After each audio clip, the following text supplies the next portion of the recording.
Bonsoir mes amis.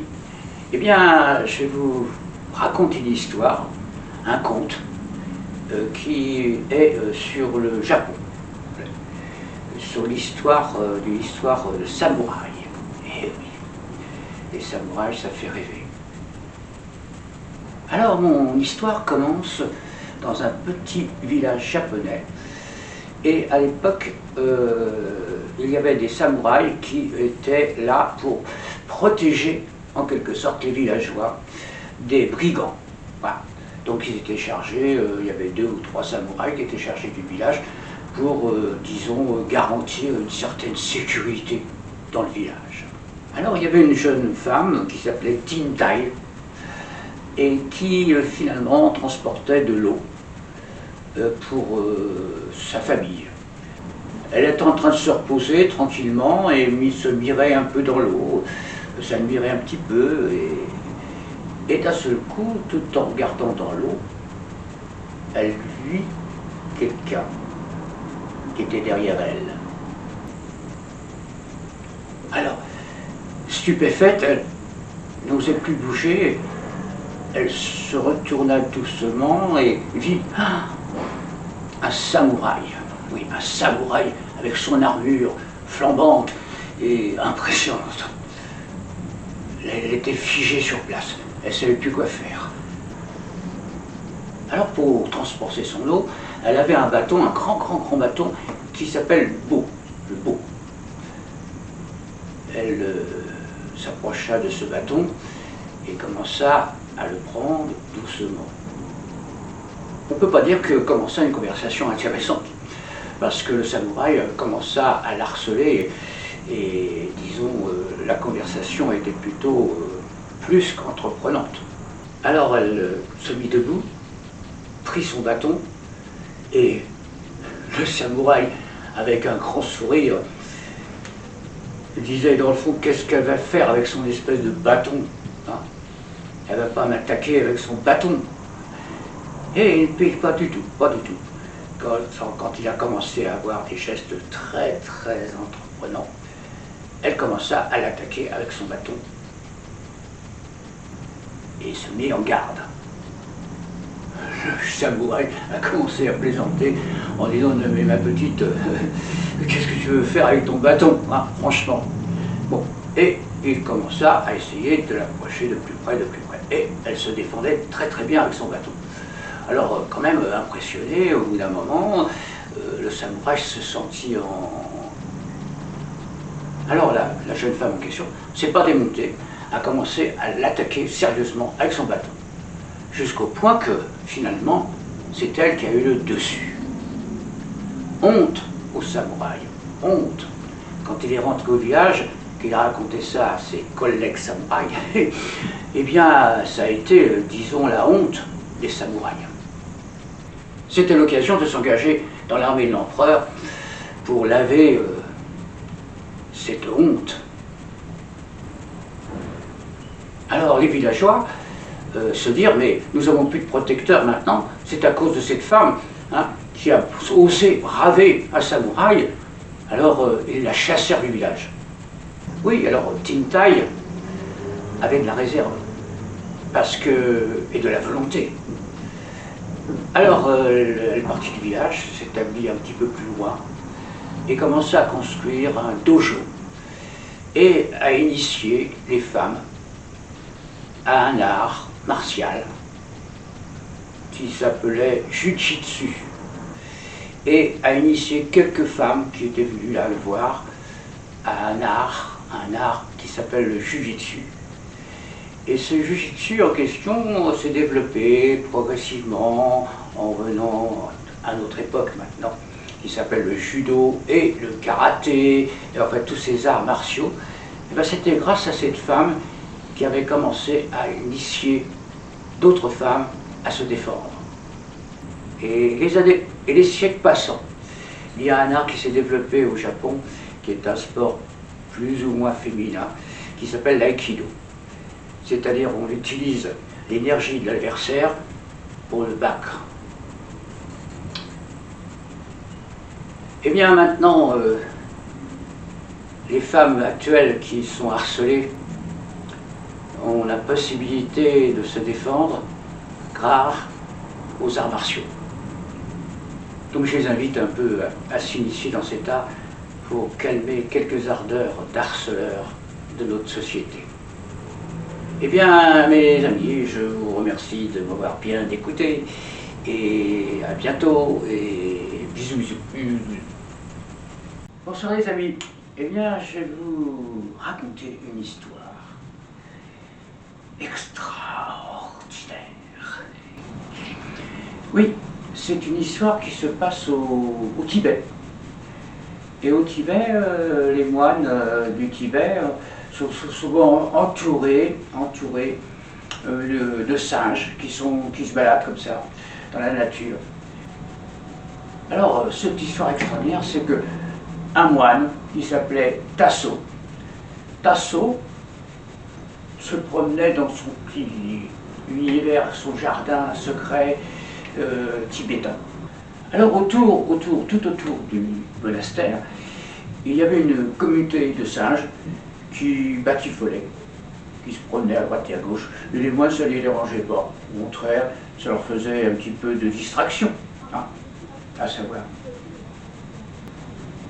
Ce moine, Tasso, s'aperçoit d'un seul coup qu'il y avait un petit singe dans un coin, qui était tout recroquevillé. Et alors, il était très ému. Il s'est dit, qu'est-ce que je vais faire? Mais c'était un bébé singe, tout petit bébé, un bébé singe. Alors bon, il s'est dit, bon, bah, je vais le recueillir, puis je vais le manger, puis voilà.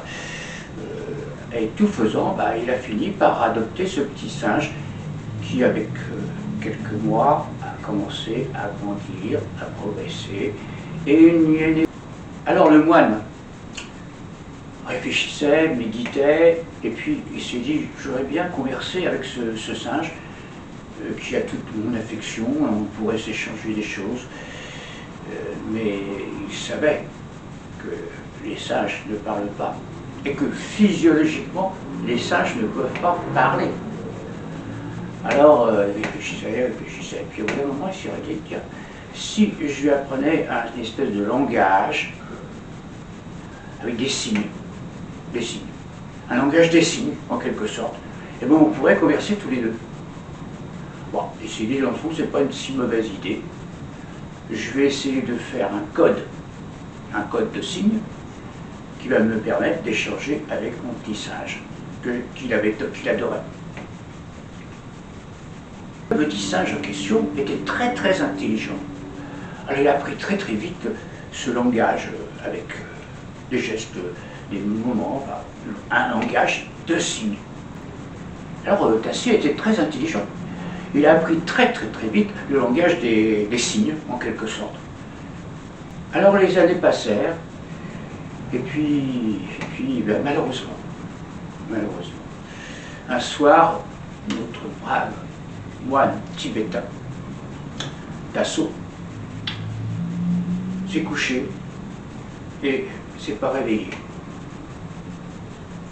Alors le petit singe en question est venu près de lui, a essayé de converser avec des signes, et puis s'est aperçu qu'il n'y avait pas de réponse, quoi. Or, toute la communauté des moines savait que faire de ce singe qui était très intelligent. On ne pouvait pas le garder dans le sanctuaire monastique, en quelque sorte. Alors ils décidèrent, malgré tout, de le remettre dans la communauté des singes qui entourait le monastère. Alors le petit singe a retrouvé ses compagnons. Et puis il a commencé à essayer de communiquer avec eux. Et là, il a commencé à enseigner le langage des signes aux autres singes, qui finalement au début étaient un petit peu troublés par ces gestuels qui étaient un petit peu bizarres, quoi, mais qui finalement permettaient de communiquer entre eux.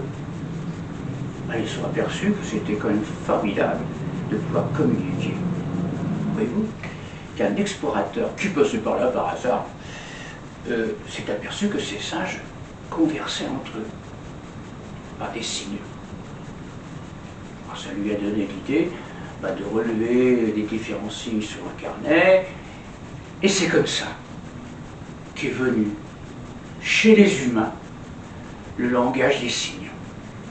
C'est quand même beau, quand même, qu'il faut que ça vienne d'un animal pour initier les humains. Et oui, c'est une belle légende, je crois. Bonsoir mes amis. Eh bien, c'est vrai que j'ai toujours recherché la perfection. Et puis je me suis rendu compte que finalement, la perfection, j'arrivais jamais à l'atteindre. En plus, c'était un peu prétentieux d'être perfectionniste.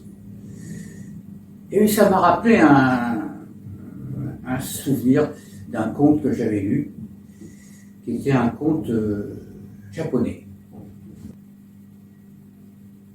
Et ce conte racontait que dans un village japonais, il y avait un potier qui faisait des vases forcément, et qui était très satisfait de son travail et qui disait « je vais atteindre la perfection, la perfection ». Puis un jour, il s'est aperçu qu'il avait fait un vase parfait. Il s'est dit « c'est pas possible, j'ai pas pu faire un vase parfait ».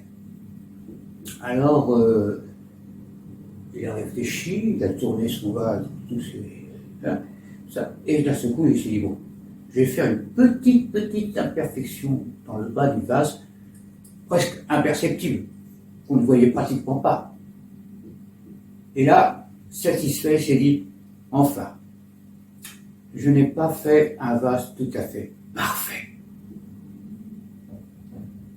Alors, évidemment, c'est allé songeur. C'est vrai que finalement, eh bien, quand on recherche la perfection, on ne trouve pas la perfection. Ça m'a rendu plus sage dans la vie, dans la perfection. J'ai toujours recherché quand même d'être parfaite, mais avec une certaine humilité, disons. Voilà. Et moi je trouve que c'est un bon conte de vie pour ceux qui cherchent à une prétention la perfection. Eh bien les amis, je vous dis au revoir et à bientôt et bisous ah oui, bisous, ah bah oui, bisous, au revoir.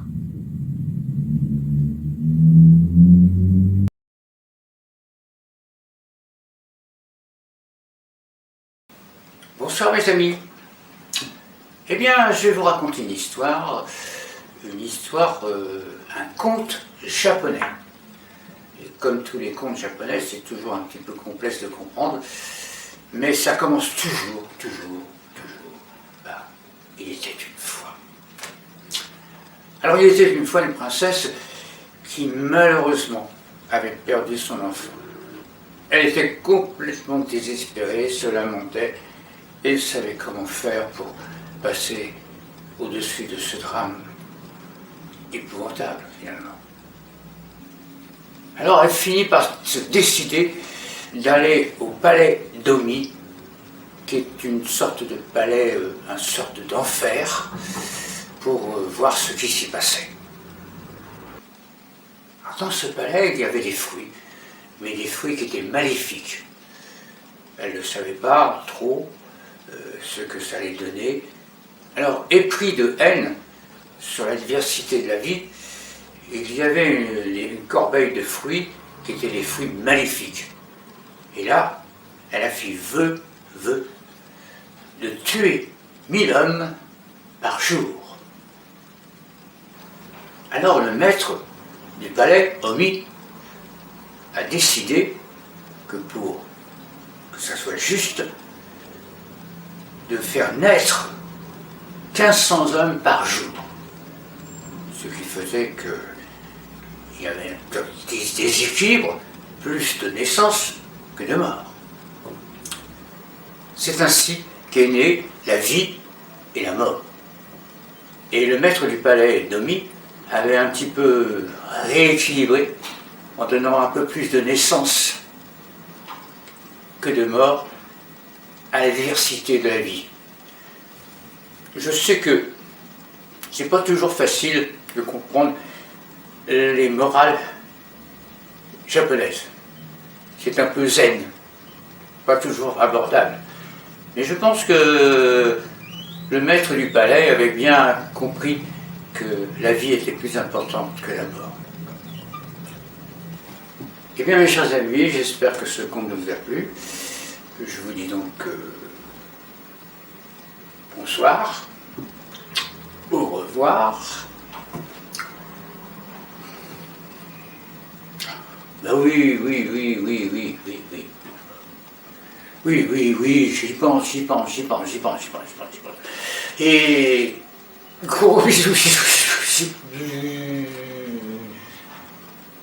Ah, c'est là, gros bisous, là. Oh.